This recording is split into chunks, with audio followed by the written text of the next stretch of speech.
여기서 기다려. 고모, 금방 올게.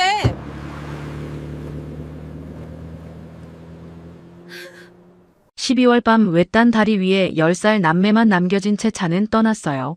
고모는 돌아오지 않았어요. 여동생 서아는 떠나는 차를 향해 작은 손을 흔들었습니다. 하지만 오빠 서준의 표정은 달랐어요. 차 불빛이 완전히 사라지자 서준은 신발을 벗기 시작했습니다. 오빠 뭐 하는 거야? 서준의 손에서 무언가 나타났어요. 낡은 운동화 깔창 밑에 숨겨져 있던 작은 물건이었습니다. 여동생 눈에 비친 그것은 나무로 깎은 필이었죠. 서아야, 준비됐어. 서준의 입꼬리가 천천히 올라갔습니다. 버려진 아이의 표정이 아니었어요. 뭔가 계획이 있는 사람의 얼굴이었죠. 고모는 전혀 몰랐습니다. 석 달 동안 10살짜리가 무얼 준비해 왔는지, 그리고 오늘이 모든 걸 끝낼 날이라는 것을. 대체 이 어린 남매에게 무슨 일이 있었던 걸까요? 사연 시작 전 구독과 좋아요 눌러주시고, 지금 어디서 듣고 계신지 댓글 남겨주시면 그곳에 건강과 행운이 가득하기를 바라겠습니다. 12월 밤, 해는 유난히 빨리 졌습니다. 12월 저녁 6시였어요. 고모가 갑자기 서준과 서아를 불렀습니다. 애들아, 옷 입어. 나가자. 서준의 심장이 두근거렸어요. 드디어 왔구나. 고모의 새 차에 탔습니다. 차는 도심을 벗어나 산길로 접어들었어요. 가로등도 하나씩 사라져갔죠. 고모 어디 가요? 잠깐 볼 일 있어. 금방 올게. 서아가 창밖을 보며 물었습니다. 여기 어디예요? 무서워요. 고모는 대답하지 않았어요. 차는 계속 어둠 속을 달렸습니다. 한참을 달려 외딴 다리 앞에 멈춰 섰어요. 다리 아래로는 강물이 흐르는 소리가 들렸습니다. 주변에는 아무도 없었어요. 고모가 차에서 내렸습니다. 애들아, 여기서 기다려. 고모가 물건 사올게. 서아가 고개를 끄덕이며 손을 흔들었어요. 순진한 미소였습니다. 하지만 서준은 달랐어요. 고모를 똑바로 바라봤죠. 고모는 그 시선을 피하듯 재빨리 차에 올라탔습니다. 차 시동이 걸렸어요. 천천히 움직이기 시작했습니다. 서아가 손을 흔들었지만 차는 멈추지 않았어요. 오히려 속도를 높이며 점점 멀어졌죠. 빨간 테일라이트가 작아지더니 마침내 어둠 속으로 완전히 사라졌습니다. 오빠, 고모 왜 안 와? 5분이 지났습니다. 10분이 지났어요. 차가운 바람이 불어왔습니다. 12월 밤바람이었어요. 서아가 몸을 떨기 시작했습니다. 오빠 추워. 고모 언제 와? 서준은 대답하지 않았어요. 그저 고모 차가 사라진 방향만 묵묵히 바라보고 있었습니다. 20분이 지났어요. 멀리서 들개 짖는 소리가 들려왔습니다. 서아가 오빠의 팔을 꽉 붙잡았어요. 오빠 무서워. 서준이 천천히 동생을 돌아봤습니다. 서아야, 고모 안 와. 왜? 왜 안 와? 처음부터 올 생각이 없었어. 서아의 얼굴이 하얗게 질렸습니다. 무슨 뜻인지 이해하지 못하면서도 본능적으로 무서움을 느낀 거예요. 서준이 천천히 쪼그려 앉더니 낡은 운동화를 벗기 시작했습니다. 깔창을 들어올리자 그 밑에서 작은 물건 2개가 모습을 드러냈어요. 검은색 녹음기 하나와 작은 나무 필이 하나였습니다. 그게 뭐야? 아빠가 남긴 거야. 오빠가 석 달 동안 다 녹음했어. 서준이 녹음기를 손에 꼭 쥐었어요. 손끝이 떨렸지만 쥐인 힘만은 단단했습니다. 아빠가 말했어. 정말 위험할 때만 꺼내라고. 서준이 재생 버튼을 눌렀습니다.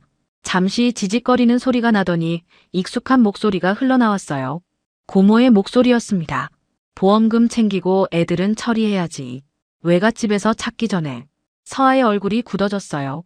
눈동자가 커지더니 입술이 파르르 떨리기 시작했습니다. 오빠 이게 무슨 소리야? 서준은 대답 대신 녹음을 계속 틀었습니다. 형수가 남긴 보험금만 3억이야. 애들만 치우면 다 내 거라고. 서아의 눈에 눈물이 고였어요. 뚝하고 한 방울이 볼을 타고 흘러내렸습니다. 10살 아이가 이해하기엔 너무나 잔인한 말이었죠. 서준이 녹음기를 멈추고 동생의 어깨를 감싸 안았습니다. 아빠가 다 알고 있었어. 그래서 이걸 남긴 거야. 서아가 오빠의 품에서 훌쩍거렸어요. 어깨가 들썩일 만큼 울었지만 소리는 크게 내지 않았습니다. 마치 누군가 들을까봐 무서운 것처럼요. 서준이 천천히 일어섰습니다. 녹음기를 주머니 깊숙이 넣으며 어둠을 바라봤어요. 고모의 차가 사라진 바로 그 방향이었죠. 고모는 우리가 바보인 줄 알았어. 서아가 눈물을 훔치며 올려다봤습니다. 오빠의 얼굴에 희미한 미소가 번지고 있었어요. 하지만 그것은 10살 아이의 웃음이 아니었습니다. 서늘하고 단단한 마치 칼날 같은 미소였죠. 근데 몰랐던 게 하나 있어. 난 석 달 전부터 다 알고 있었거든. 서아의 눈이 휘둥그레졌어요.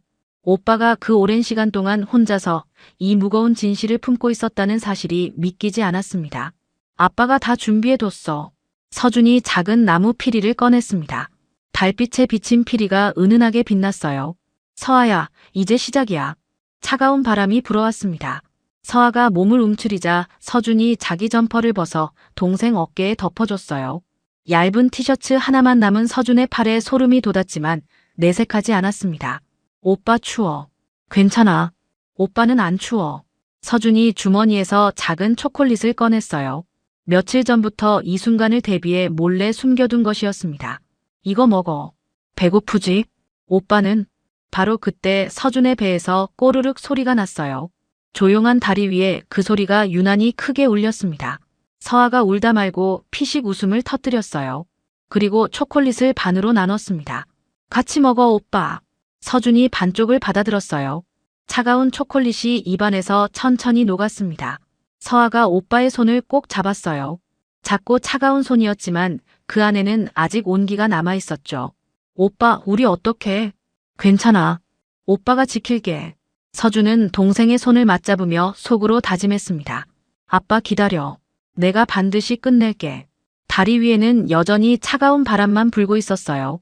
하지만 10살 소년의 눈빛은 그 어떤 것보다 뜨겁게 타오르고 있었습니다. 하지만 이야기는 석 달 전 가을부터 시작됩니다. 흐린 가을날이었어요. 작은 장례식장 안에는 국화꽃 향기가 진하게 퍼져 있었습니다. 영정 사진 2개가 나란히 걸려 있었어요. 아빠와 엄마의 사진이었습니다. 사진 속 두 사람은 화사하게 웃고 있었지만 그 앞에 선 10살 쌍둥이 남매의 얼굴은 창백하게 굳어 있었죠. 서준은 멍하니 영정 사진을 바라보고 있었어요. 눈물이 나오지 않았습니다. 너무 슬퍼서 오히려 실감이 나지 않는 거였죠. 서아는 오빠 손을 꼭 잡은 채 훌쩍훌쩍 울고 있었어요. 검은 상복이 아이에게는 너무 컸습니다. 조문객들이 수군거렸어요. 저렇게 어린 게 불쌍해라. 갑자기 산불이래. 부모 둘 다 한꺼번에. 그때 장례식장 입구가 소란스러워졌습니다. 화려한 원피스를 입은 여자가 들어왔어요. 고모 한미선이었죠. 고모는 영정 앞에 서서 깊이 고개를 숙였습니다. 언니, 형부, 제가 아이들 데려갈게요. 목소리가 떨리는 것 같았어요. 고모가 서아에게 다가가 머리를 쓰다듬었습니다. 우리 서아 울지 마. 고모가 키울게. 서준에게도 손을 내밀었어요. 서준아, 고모가 있으니까 걱정 마. 조문객들이 고개를 끄덕였습니다. 피부치가 키우는 게 낫지. 서준은 고모의 손을 잡으며 속으로 생각했어요. 따뜻하다. 고모가 있어서 다행이야. 그런데 장례식장 구석에 낯선 사람이 서 있었어요. 하얀 머리에 고급스러운 코트를 입은 노인이었습니다. 노인은 영정 사진을 바라보며 조용히 눈물을 흘리고 있었죠. 수연아, 내 딸. 작은 중얼거림이 서준의 귀에 들렸습니다. 수연. 처음 듣는 이름이었어요. 노인이 아이들에게 다가오려 했지만 고모가 가로막았습니다. 실례지만 누구시죠? 노인이 돌아서며 명함을 떨어뜨렸어요. 서준이 재빨리 주워들었습니다. 할아버지, 이거요. 가지고 있거라. 정음 피아노 공방 정인호 대표. 서준은 명함을 주머니에 넣었어요. 장례식이 끝나고 고모의 차에 탔습니다. 새 차였어요. 조수석에 남자가 앉아 있었습니다. 고모부 최동욱이었어요. 얘들 꼭 데려가야 해. 조용히 해. 애들 키우는 거 돈 들어. 귀찮아 죽겠네. 서아가 움츠러들었어요. 서준은 속으로 생각했습니다. 이상하다. 며칠 후 고모 집 밤이었어요. 고모부가 술에 취해 들어왔습니다. 서준과 서아는 방구석에 앉아 있었어요. 얘들 언제 보내? 귀찮아 죽겠어. 조용히 해. 뭘 조용히 해? 어차피 쟤들 멍청하잖아. 서준은 멍한 표정을 유지했지만 귀는 쫑긋 세웠어요.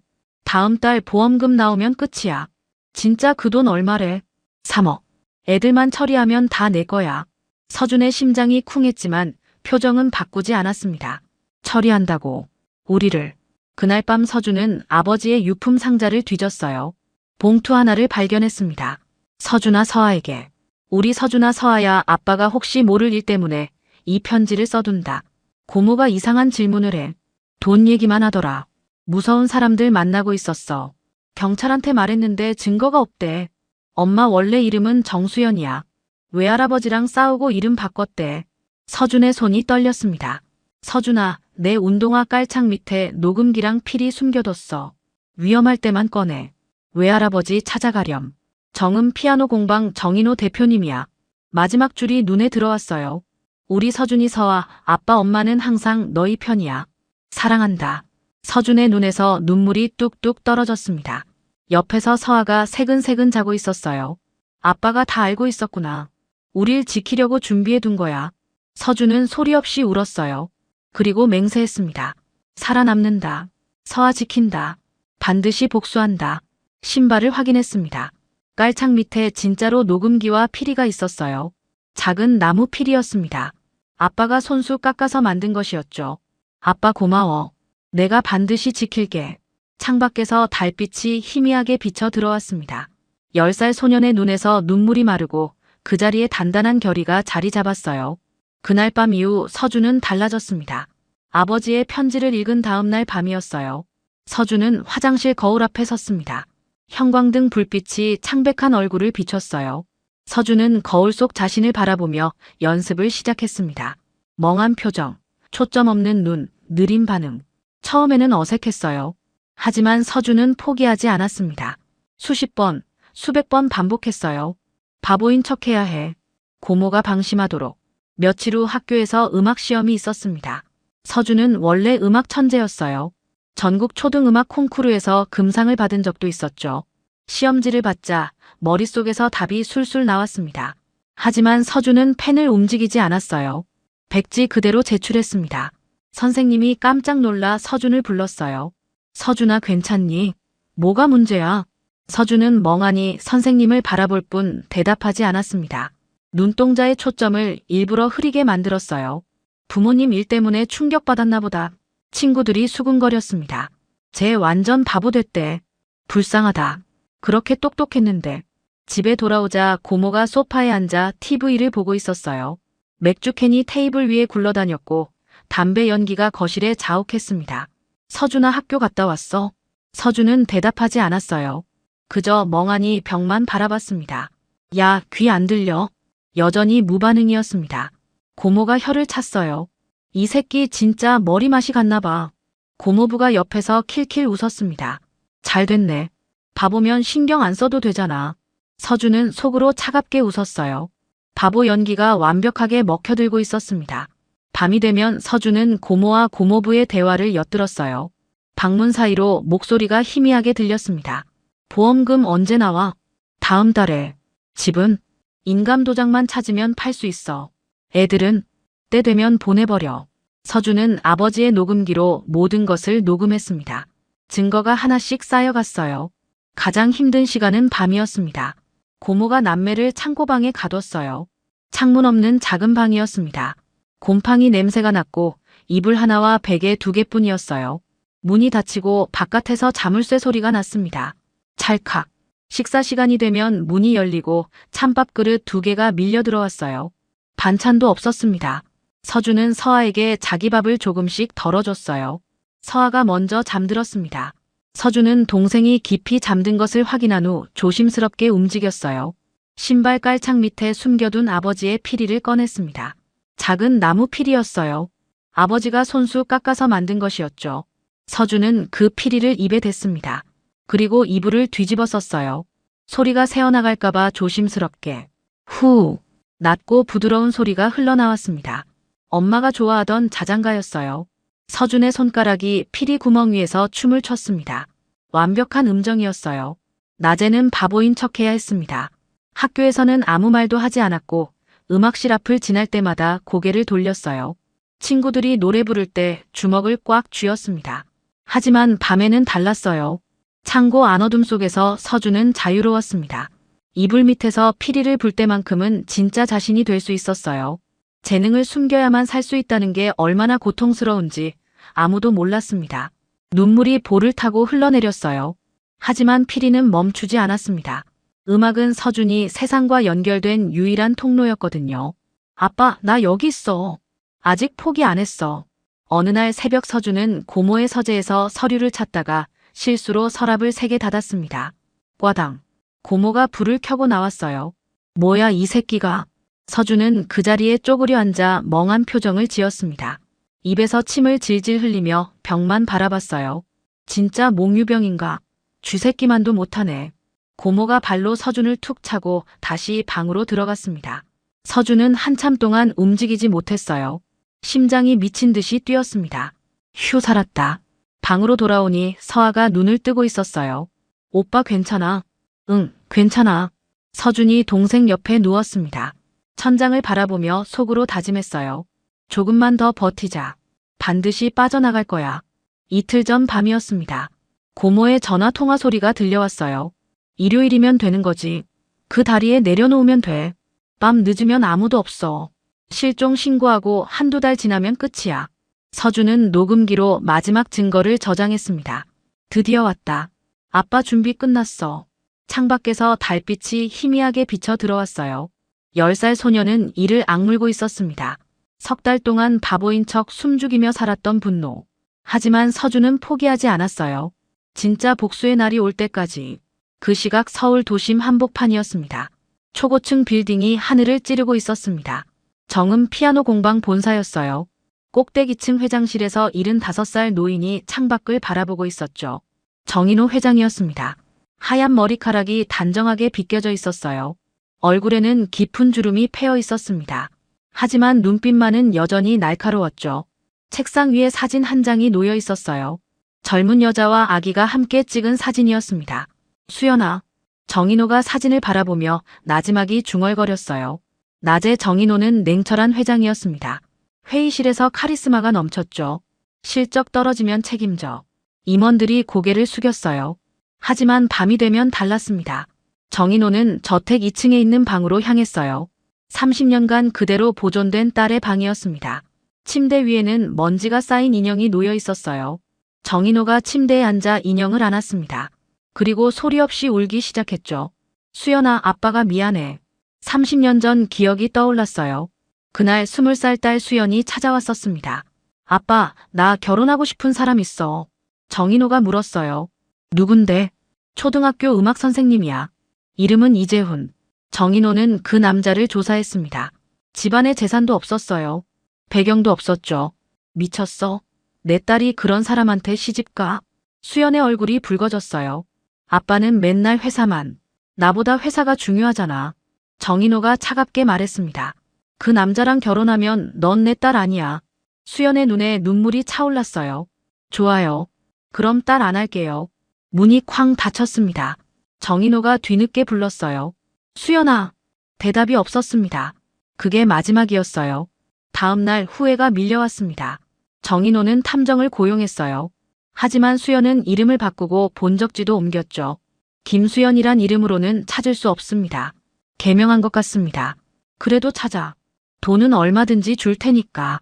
5년, 10년, 20년이 흘렀습니다. 정인호는 매년 생일에 촛불을 켜며 중얼거렸어요. 수연아, 어디 있니? 며칠 전이었습니다. 탐정에게서 연락이 왔어요. 회장님, 드디어 단서가 잡혔습니다. 김수연 씨가 이수연이라는 이름으로 살고 있었습니다. 정인호의 심장이 뛰었어요. 어디야? 당장 가야 해. 탐정이 잠시 침묵했습니다. 그런데 며칠 전 산불 사고로 부부가 함께. 정인호의 손에서 전화기가 떨어졌어요.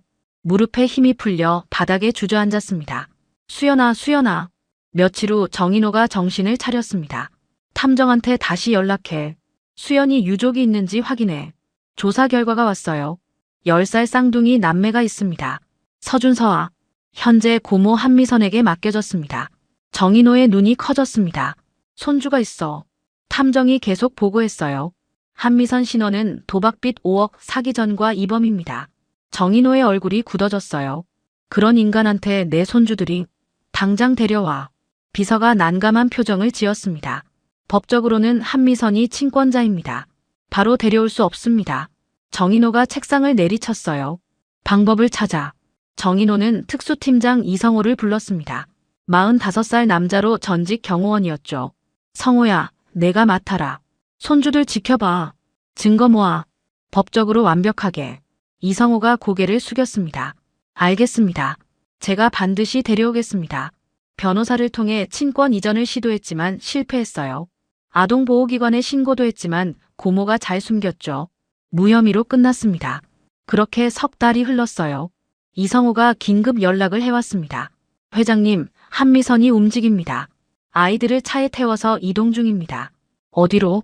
목적지는 외딴 다리입니다. 유기하려는 것 같습니다. 정인호가 벌떡 일어났습니다. 직접 간다. 비서가 말렸어요. 회장님 위험합니다. 정인호가 코트를 집어들며 말했습니다. 눈빛이 단호했어요. 30년 늦었어. 더는 못 기다려. 이성호의 목소리가 전화기에서 들려왔어요. 회장님, 제가 먼저 아이들 확보하고 있겠습니다. 도착하시면 바로 만나실 수 있게 해드릴게요. 알았어. 성호야, 손주들 부탁해. 전화가 끊겼습니다. 정인호가 문을 열고 나갔어요. 75살 노인의 발걸음이라고는 믿기 어려울 만큼 빠르고 단단했습니다. 차가 어둠 속을 달렸어요. 정인호는 창밖을 바라보며 중얼거렸습니다. 수연아, 아빠가 간다. 내 아이들 꼭 지킬게. 이번엔 절대 놓치지 않을게. 검은 세단이 산길을 달렸습니다. 목적지는 외딴 다리. 그곳에 정인호의 손주들이 기다리고 있었어요. 밤 9시, 외딴 다리는 완전한 어둠에 잠겨 있었습니다. 가로등 불빛마저 꺼진 다리 위에서 두 아이가 몸을 웅크리고 있었어요. 서준이 서아를 꼭 안아주고 있었죠. 서로의 체온으로 추위를 버텨내고 있었습니다. 12월 밤바람이 매서웠어요. 얇은 점퍼 하나로는 막을 수 없는 한기가 뼈속까지 파고들었죠. 서아의 이가 달달달 부딪히는 소리가 들렸습니다. 입술이 파랗게 질려 있었어요. 멀리서 들개 짖는 소리가 들려왔습니다. 오빠 너무 추워. 서준이 동생을 더 꼭 안아줬어요. 조금만 참아. 곧 누가 올 거야. 누가 와. 아빠가 준비해뒀어. 바로 그때 다리 구석에서 인기척이 났습니다. 바스락거리는 소리와 함께 발자국 소리가 들려왔어요. 서준의 온몸이 긴장했습니다. 심장이 쿵쾅거리기 시작했죠. 어둠 속에서 그림자가 천천히 다가오고 있었어요. 누구세요? 서준의 목소리가 어둠 속에 울렸습니다. 그림자가 가까이 왔어요. 희미한 달빛 아래 남자의 모습이 드러났습니다. 낡은 점퍼에 모자를 푹 눌러 쓰고 있었죠. 하지만 눈빛만은 맑았습니다. 애들아, 괜찮니? 서준이 서아를 등 뒤로 숨겼어요. 아저씨는 누구세요? 그냥 지나가던 사람이야. 남자가 주머니에서 무언가를 꺼냈습니다. 신분증이었어요. 정음 피아노 공방 특수팀 이성호. 외할아버지가 보내셨어. 서준의 눈이 휘둥그레졌어요. 외할아버지, 석 달 동안 너희 지켜봤다. 미안해. 법적으로 완벽하게 증거 모아야 했어. 이성호가 핸드폰을 꺼내 화면을 보여줬어요. 사진과 영상이 가득했습니다. 학교에서의 모습, 집에서의 학대 장면까지. 서준이 신발에서 USB를 꺼내 건넸습니다. 이거 봐주세요. 아빠가 모은 거예요. 이성호가 노트북을 꺼내 USB를 연결했어요. 파일들이 화면에 떴습니다. 산불 방화 의뢰 문자, 보험금 공모 내용. 이거면 충분해. 살인교사로 갈 수 있어. 이성호가 전화를 꺼냈습니다. 회장님, 아이들 확보했습니다. 전화 너머로 떨리는 목소리가 들렸어요. 지금 간다. 10분만 기다려. 정확히 10분이 지났습니다. 멀리서 불빛이 나타났어요.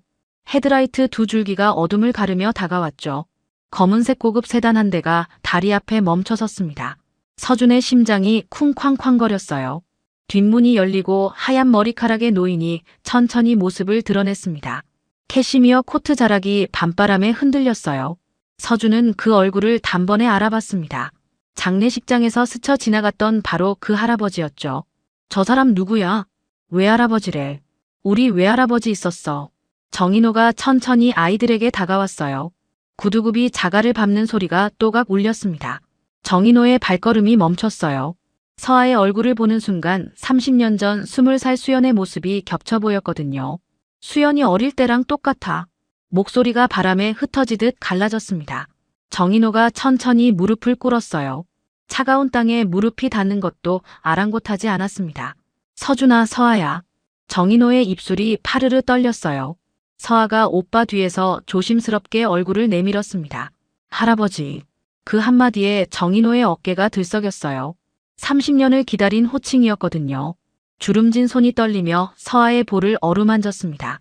할아버지가 너무 늦었어. 미안해. 눈물이 정인호의 볼을 타고 주르륵 흘러내렸어요. 서준은 말없이 그 모습을 지켜봤습니다. 할아버지, 왜 석 달 동안 안 왔어요? 그동안 우리 얼마나 힘들었는지 알아요? 정인호의 표정이 일그러졌습니다. 알아. 다 알아. 할아버지가 바로 데려오고 싶었어. 근데 법적으로 증거 없이 데려가면 유괴야. 미안해. 이성우가 핸드폰을 꺼내 서준에게 보여줬어요. 서준아, 회장님이 매일 너희 걱정하셨어. 화면에는 영상이 재생되고 있었습니다. 매일 밤 아이들 사진을 보며 우는 정인호의 모습이었어요. 손주들 밥은 먹었을까, 안 맞았을까? 서준의 굳었던 눈빛이 조금 흔들렸어요. 진짜 걱정하셨어요? 하루도 안 빠지고. 서아가 먼저 움직였습니다. 정인호에게 다가가 품에 안겼어요. 할아버지, 엄마 보고 싶어요. 정인호가 서아를 꽉 안았습니다. 할아버지도 엄마 보고 싶어. 서준이 천천히 다가갔어요. 정인호가 간절한 눈으로 서준을 올려다봤습니다. 서준이 낮게 말했어요. 할아버지. 정인호가 떨리는 손을 벌렸습니다. 서준이 그 품에 안겼어요. 세 사람이 함께 껴안고 울었습니다. 수연아 봐라. 할아버지가 지킬게. 이번엔 꼭 지킬게. 한참 뒤 서준이 주머니에서 작은 피리를 꺼냈습니다. 할아버지, 이거 아빠가 만들어준 거예요. 서준이 피리를 입에 댔어요. 후, 낮고 부드러운 멜로디가 흘러나왔습니다. 정인호의 눈이 커졌어요. 이 곡, 수연이가 어릴 때 할아버지랑 함께 만든 곡이야. 정인호가 다시 눈물을 흘렸습니다. 30년 만에 들리는 그 멜로디. 딸이 손주에게 물려준 음악이었어요. 수연아, 내가 남긴 아이들이야. 할아버지가 잘 키울게. 밤하늘에 별이 빛나고 있었습니다. 차가운 다리 위에서 드디어 가족이 만났어요. 다음 날 아침이었습니다. 고모집 거실에는 검은 쓰레기 봉투가 여러 개 늘어서 있었어요. 고모와 고모부가 아이들 방을 정리하고 있었죠. 서아의 토끼 인형, 서준의 책들이 봉투 안으로 거칠게 던져지고 있었습니다. 고모가 서준의 악보를 집어들었어요. 이런 쓸데없는 것들. 어차피 죽을 애들이. 고모부가 낄낄거리며 맞장구 쳤습니다. 그러니까 드디어 끝났네. 시원하다. 고모가 맥주캔을 따며 소파에 털썩 앉았어요. 짐 치우니까 살 것 같아. 이제 보험금만 나오면 돼. 바로 그때 초인종이 울렸습니다. 딩동. 날카로운 소리가 거실에 울려 퍼졌어요. 고모가 귀찮다는 듯 일어섰습니다. 뭐야 택배? 고모가 대수롭지 않게 현관문을 열었어요. 문 앞에 서 있는 사람들을 보는 순간 고모의 얼굴이 하얗게 질렸습니다. 손에 들고 있던 맥주캔이 바닥에 떨어졌죠. 맥주가 현관 바닥에 쏟아졌지만 고모는 눈도 깜빡이지 못했어요. 경찰 2명이 서 있었습니다. 그리고 그 뒤에 서준과 서아. 어젯밤 다리에 버리고 온 아이들이 멀쩡히 서 있었죠. 아이들 뒤로 캐시미어 코트를 입은 정인호가 차가운 눈빛으로 고모를 내려다보고 있었습니다. 너희들. 고모가 뒷걸음질 쳤어요. 다리가 후들거려서 제대로 서 있지도 못했습니다. 안쪽에서 고모부의 비명이 터져나왔죠. 어떻게? 죽은 줄 알았는데. 서준이 한 발씩 천천히 현관 안으로 들어섰습니다. 운동화가 바닥에 쏟아진 맥주를 밟았어요. 서아도 오빠 옆에 나란히 섰습니다. 10살 쌍둥이의 눈빛이 서늘하게 빛났어요. 서아의 시선이 고모 손에 들린 토끼 인형에 멈췄습니다. 엄마가 5살 생일에 사준 토끼 인형이었어요. 귀 한쪽이 떨어져서 털이 빠져 있었죠. 그거 엄마가 사준 거야. 서아의 목소리가 가늘게 떨렸습니다. 고모가 움찔했어요. 왜 버려요? 그거 내 거잖아요. 고모의 손도 덜덜 떨리기 시작했습니다.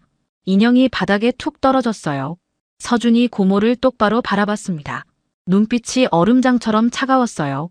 고모, 이 말 기억나요? 서준이 고모의 목소리를 흉내냈습니다. 보험금 챙기고 애들은 처리해야지. 고모의 얼굴이 흑빛으로 변했어요. 입술이 파르르 떨렸습니다. 다 들었어요. 처음부터 끝까지. 서준의 목소리는 담담했지만 그 안에 담긴 분노는 칼날처럼 날카로웠습니다. 바보인 척한 거예요. 형사가 한 발 앞으로 나섰어요. 녹음 파일 확보했습니다. USB에 담긴 증거도 전부요. 고모의 무릎에서 힘이 빠졌습니다. 벽에 등을 기댄 채 천천히 주저앉았어요. 고모부가 발악하기 시작했습니다. 나 아니야. 다 이 사람이 시킨 거야. 뭐, 내가 먼저 애들 치우면 돈 생긴다고 했잖아. 두 사람이 서로 물어뜯기 시작했어요. 추악한 본색이 적나라하게 드러났습니다. 서아가 한 발 앞으로 나섰어요. 작은 어깨가 떨리고 있었지만 눈빛만은 흔들리지 않았습니다. 고모, 우리 엄마 아빠 돌려줘요. 고모가 움찔했습니다. 오빠가 새벽에 일어나서 아빠 엄마한테 밥 차렸는데 서아의 목소리가 갈라졌어요. 고모가 발로 찼어요. 계란말이가 바닥에 쏟아졌어요. 고모가 뒷걸음질 쳤습니다. 10살짜리 아이의 말 한마디에 얼굴이 사색이 되었어요. 형사가 앞으로 나섰습니다. 한미선 씨, 최동욱 씨, 살인교사, 아동유기, 보험사기 혐의로 긴급 체포합니다. 형사들이 고모의 양팔을 잡았어요. 차가운 쇠가 손목에 채워졌습니다. 찰칵. 그 소리가 거실에 차갑게 울렸습니다. 고모부도 공범 혐의로 수갑이 채워졌어요. 이것들이 감히. 고모가 발버둥쳤지만 소용없었습니다. 서준이 천천히 고모 앞으로 다가갔어요. 고모, 왜 그랬어요? 아빠가 고모 동생인데, 저 같은 피인데 왜 그랬어요? 고모가 고개를 떨궜습니다. 대답이 없었어요. 서준이 말을 이었습니다. 아빠가 말했어요. 막히면 옆으로 빠지면 된다고. 고모가 막아도 우린 길을 찾았어요. 고모가 끌려나가며 고개를 들지 못했습니다. 복도 끝까지 형사들에게 질질 끌려가는 뒷모습이 비참했어요. 정인호가 앞으로 나왔습니다. 캐시미어 코트 자락이 펄럭였어요. 고모가 고개를 들어 정인호를 알아봤습니다. 당신이 왜? 정인호의 눈빛이 얼음처럼 차가웠어요. 내 딸 죽인 죄뼈소까지 후회하게 해줄 거야. 고모가 질질 끌려나갔습니다. 고모부의 울음소리가 복도에 울려 퍼졌어요. 정인호가 손주들에게 손을 내밀었습니다. 서준아, 서아야 가자. 할아버지 집으로.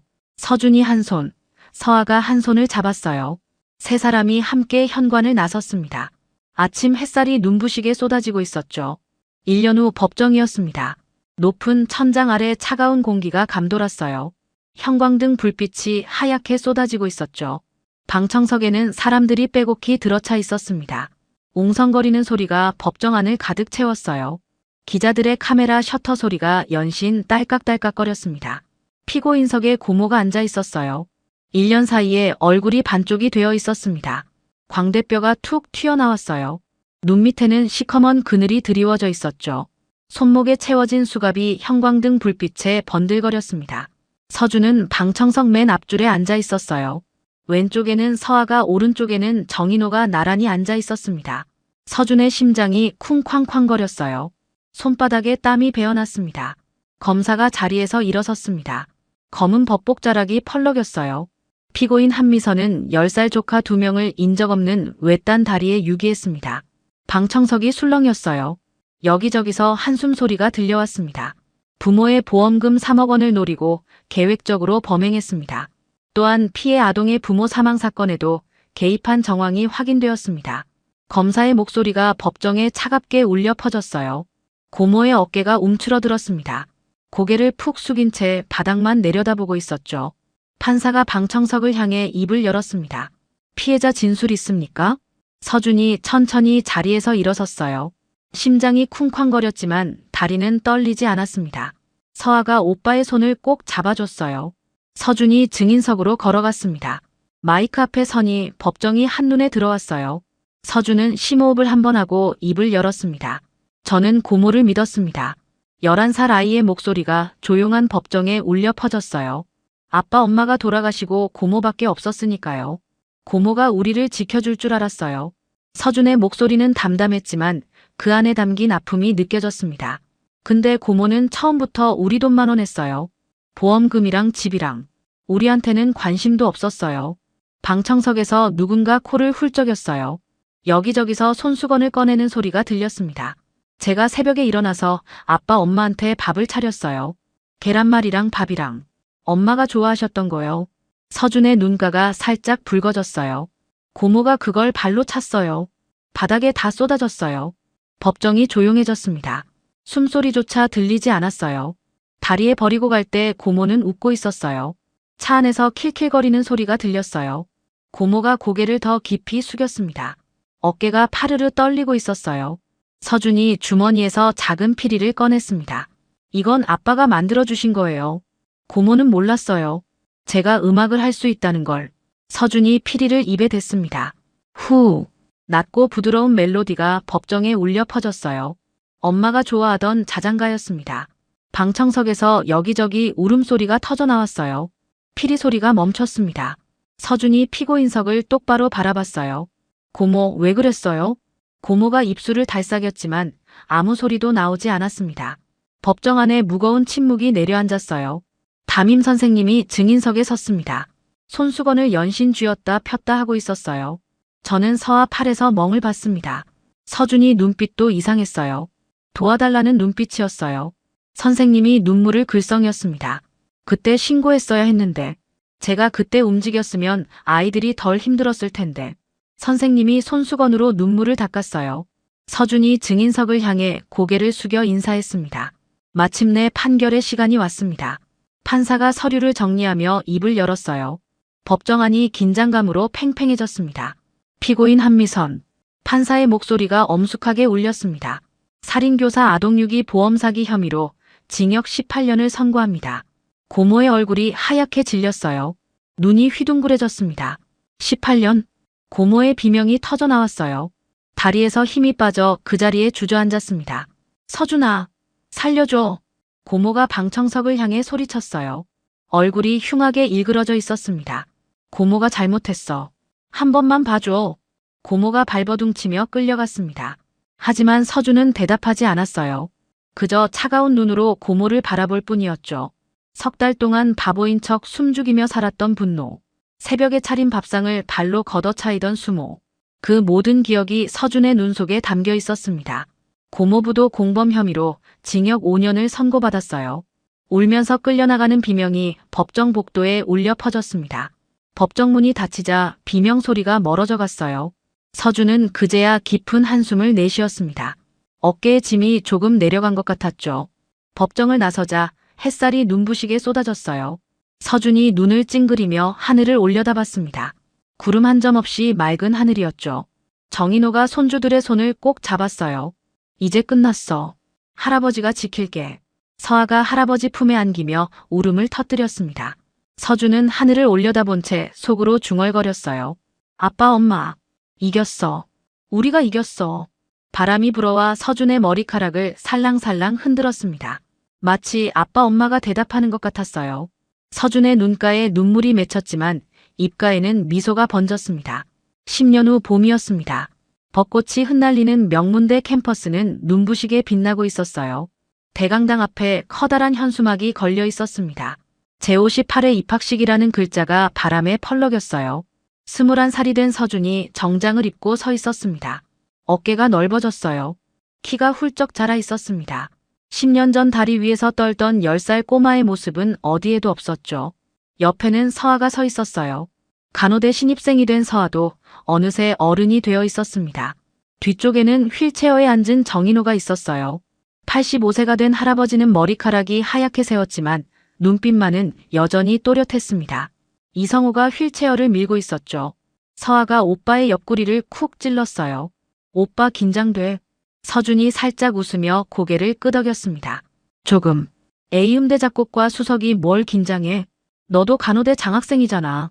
그건 그렇지. 서아가 어깨를 으쓱했어요. 정인호가 뒤에서 그 모습을 보며 미소 지었습니다. 저것들. 입학식이 시작되었습니다. 신입생 대표 연설 순서가 왔어요. 서준이 연단으로 걸어 올라갔습니다. 마이크 앞에 서니 수백 명의 신입생, 학부모, 교수들이 눈에 들어왔어요. 서준이 깊은 숨을 한 번 쉬고 입을 열었습니다. 안녕하세요. 신입생 대표 서준입니다. 또렷한 목소리가 강당에 울려 퍼졌어요. 저는 10년 전 다리 위에 버려진 10살 아이였습니다. 객석이 술렁이었어요. 사람들이 웅성거리기 시작했죠. 부모님을 잃고 믿었던 어른에게 버림받았습니다. 12월 밤 아무도 없는 다리에서 동생 손을 잡고 밤새 떨었습니다. 서아의 눈에 눈물이 고였어요. 그때 정말 막막했습니다. 앞이 안 보였습니다. 서준이 잠시 말을 멈추고 객석 뒤쪽을 바라봤어요. 정인호와 눈이 마주쳤습니다. 하지만 포기하지 않았습니다. 아버지가 돌아가시기 전에 편지를 남기셨거든요. 거기에 이런 말씀이 있었습니다. 서준의 목소리가 강당 전체에 울렸어요. 막히면 옆으로 빠지면 된다. 객석이 조용해졌습니다. 숨소리조차 들리지 않았어요. 처음엔 무슨 뜻인지 몰랐습니다. 근데 10년을 살아보니까 알겠더라고요. 인생에 막힌 길은 없습니다. 앞이 막히면 옆으로, 옆도 막히면 돌아서, 돌아서도 안 되면 기다리면 됩니다. 서준이 주머니에서 작은 피리를 꺼냈어요. 이건 아버지가 만들어주신 거예요. 저는 석 달 동안 이 피리를 숨기고 살았습니다. 낮에는 바보인 척했고 밤에는 창고에서 이불 속에서 이 피리를 불었어요. 서준이 피리를 입에 댔습니다. 후!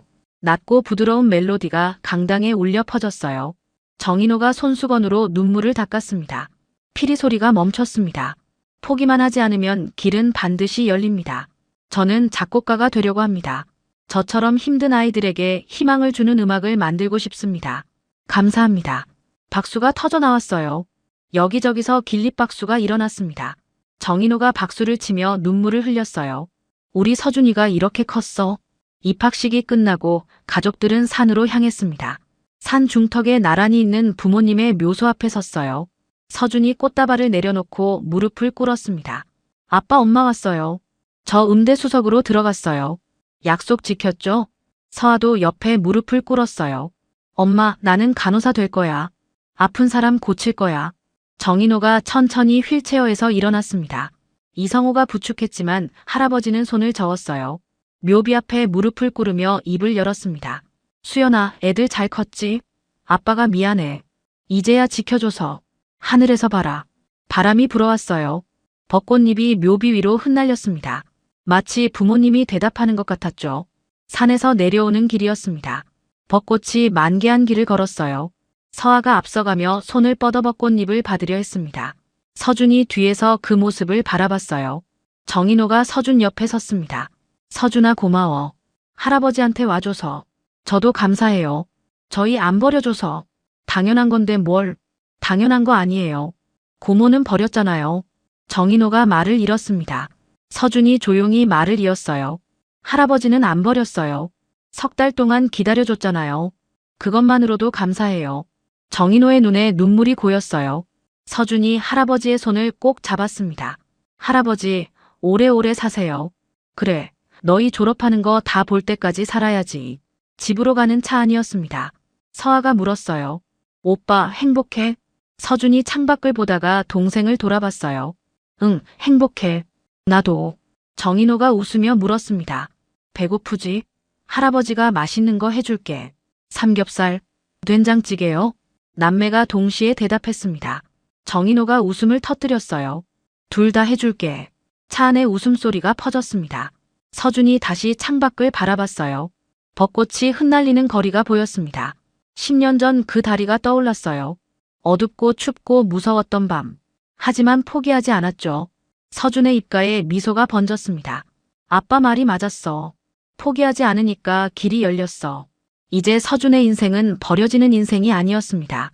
스스로 선택하고 걸어가는 운명이었어요. 막힌 길에서도 포기하지 않으면 길이 열립니다. 당신도 포기하지 않고 나아가면 언젠가 반드시 좋은 길이 열릴 겁니다.